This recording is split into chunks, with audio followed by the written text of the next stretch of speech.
आओ रे भाई आओ, टिक टिक टिक करने वाली मस्त घड़ी ले जाओ। समय निकलता जा रहा है, कलाई सुनी लग रही है। आओ सस्ते में नई घड़ी ले जाओ। थुम थुम चाचा अपनी पुरानी घड़ी की दुकान में बैठकर रोज इसी तरह चिल्ला चिल्ला कर घड़ियां बेचते थे और जब भी वक्त मिलता वो हमेशा एक खास सुनहरी घड़ी पर चुपचाप काम करते रहते थे। लेकिन थुम थुम चाचा अकेले नहीं रहते थे, उनके साथ रहती थी उनकी 8 साल की अनाथ पोती निमी। हर दिन आधी दोपहर होते ही निमी अपने दादा के लिए खाना ले आती और फिर दादा पोती साथ में बैठ के खाते। फिर शाम ढलते ही दादा निमी को अपने कंधे पर बिठा के घर ले जाते और घर लौटने के बाद भी थुम थुम चाचा उसी खास घड़ी पर लगे रहते। एक दिन निमी ने मासूमियत से पूछा, दादा ये घड़ी किसके लिए है?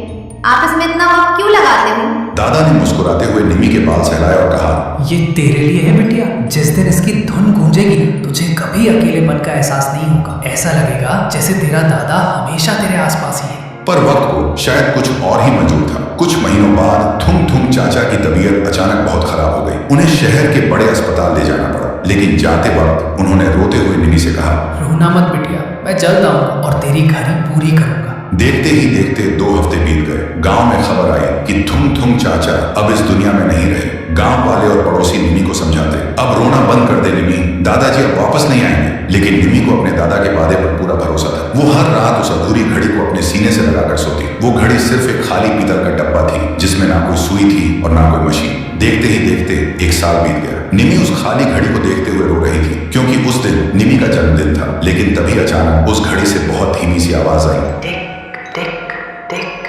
सोया है सूरज, जागी है रात, डरना नहीं बिटिया, दादा है तेरे साथ। निमी की आंखें खुली की खुली रह गई। जो घड़ी पिछले 1 साल से खाली और बेजान थी, उसके अंदर से एक बहुत प्यारी सी धुन बजने लगी। वो वही धुन थी जो उसके दादाजी उसके लिए गुनगुनाया करते थे। निमी ने हैरानी से पीछे मुड़कर देखा और उसने जो देखा उसके रोंगटे खड़े हो गए। दादाजी उसके सामने खड़े थे। उनके चेहरे पर एक अजीब सा नूर था। उन्होंने अपने हाथ आगे बढ़ाए और बोले, मैंने कहा था ना बिटिया, मैं अपना काम अधूरा नहीं छोड़ूंगा। सुनते ही निमी भागकर उनके गले लग गई और रोते हुए बोली, दादा आप वापस आ गए? दादाजी ने मुस्कुराते हुए कहा, मैं गया ही कब था।